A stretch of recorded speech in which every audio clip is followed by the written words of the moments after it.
যেখানে শেষ হয় সভ্যতার পথ, সেখান থেকেই শুরু হয় এক রহস্যময় জগৎ।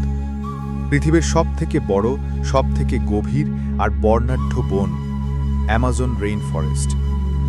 গাছের পাতার আড়ালে, নদীর গর্জনের নিচে, বাতাসের ছোঁয়ায় লুকিয়ে আছে হাজার বছরের এক গোপন ইতিহাস।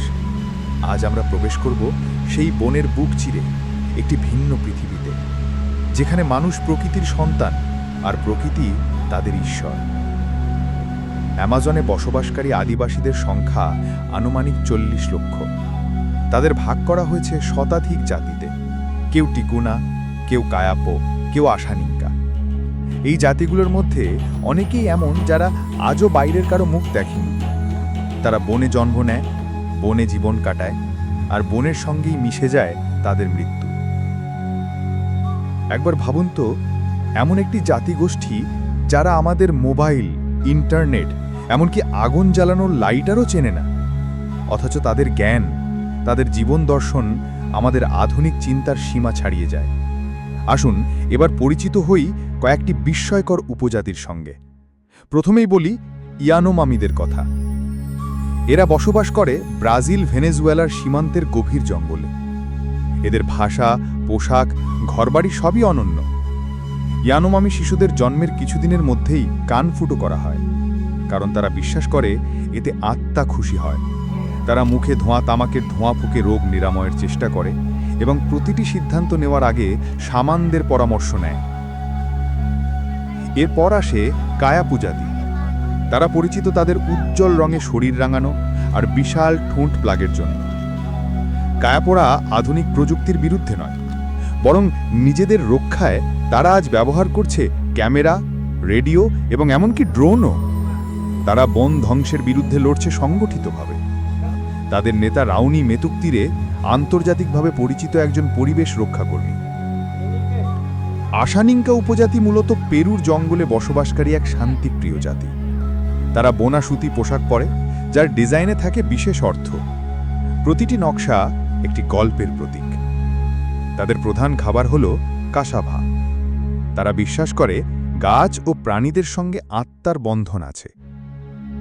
এই ট্রাইবগুলোর মধ্যে রয়েছে হাজার বছরের ইতিহাস, লোককথা আর বিশ্বাস।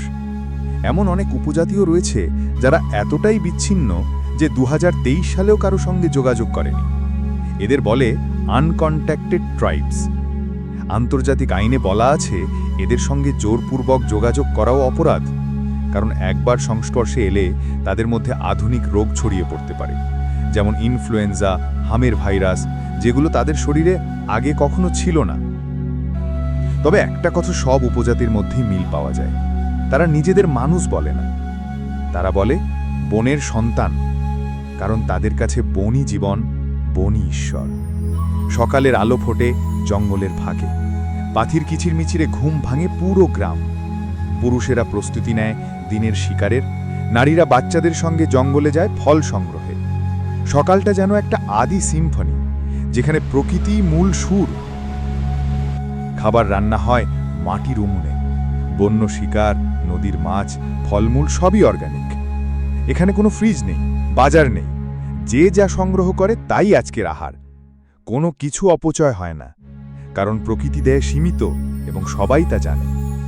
তারা জানে কোন মাছ বিষাক্ত, কোন পোকা খাওয়া যায়, কোন গাছের ছাল দিয়ে জ্বর নামানো যায়।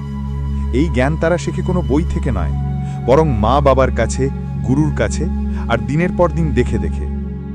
একটা ছোট্ট শিশু, বয়স 5 বছর, তাকে জিজ্ঞেস করলাম, তুমি কি হতে চাও বড় হয়ে? সে বলল, আমি হব বনের রক্ষক, গাছ কেটে যেন কেউ আমার মাকে মারে না। এই ছোট্ট কথার মধ্যে লুকিয়ে আছে এক বিশাল দার্শনিকতা। আমরা শহরের শিশুকে জিজ্ঞেস করলে সে বলবে ডাক্তার, ইঞ্জিনিয়ার, কিন্তু এখানকার শিশু চায় নিজের বনের পাহারাদার হতে। অ্যামাজনের উপজাতিদের জীবনটাই শুধুমাত্র টিকে থাকার নয়, বরং প্রকৃতির সঙ্গে এক সম্মিলিত সত্তার। এখানে মানুষ আর গাছপালা আলাদা কিছু নয়, একসঙ্গে জড়িয়ে থাকা এক পরিবার। অ্যামাজনের আদিবাসীরা শিকারকে শুধু পেট ভরার উপায় মনে করে না, এটি তাদের সংস্কৃতির অংশ, একটি আধ্যাত্মিক অনুশীলন। শিকারে যাওয়ার আগে পুরুষেরা শরীর রং করে, বিশেষ প্রার্থনা করে, তারা বিশ্বাস করে শিকার করা প্রাণীর আত্মা যেন রুষ্ট না হয়। শিকার সফল হলে পুরো গ্রামে উৎসব হয়। আগুন জ্বালিয়ে সবাই জড়ো হয়ে গান গায়, নাচে, কেউ বাঁশির সুর তোলে, কেউ ঢোল বাজায়। নারী পুরুষ উভয়ই অংশ নেয় এই উৎসবে। বিশেষ করে কিছু জাতি আছে যারা মুখোশ পরে বিশাল নৃত্য উৎসব পালন করে, যেন তারা পশুদের আত্মাকে সম্মান জানাচ্ছে। আবার অনেক উপজাতির ধর্মীয় আচার জড়িয়ে আছে বিশেষ উদ্ভিদ বা লতাগুল্মের সঙ্গে। আইয়াহুয়াস্কা নামের এক ধরনের ভেষজ পানীয় তাদের ধর্মীয় সাধনায় ব্যবহৃত হয়। এটি পান করে তারা ট্রান্সে যায়, যেখানে তারা দেবতা বা পূর্বপুরুষের আত্মার সঙ্গে যোগাযোগ স্থাপন করে বলে বিশ্বাস করে। তাদের উৎসব কেবল বিনোদন নয়, একটি সামাজিক বন্ধন, একটি ইতিহাস সংরক্ষণের উপায়। প্রতিটি উৎসব, প্রতিটি আচার যেন প্রকৃতির সঙ্গে মানুষের সম্পর্ককে আরও গভীর করে তোলে। আপনাদের এই অসাধারণ অ্যামাজন জঙ্গলের গভীরে আদিবাসীদের জীবনভিত্তিক গল্প কেমন লাগলো তা অবশ্যই কমেন্টে জানাবেন।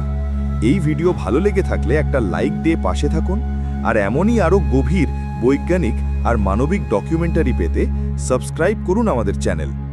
আপনাদের সাপোর্টই আমাদের পরবর্তী কাজের প্রেরণা। ধন্যবাদ।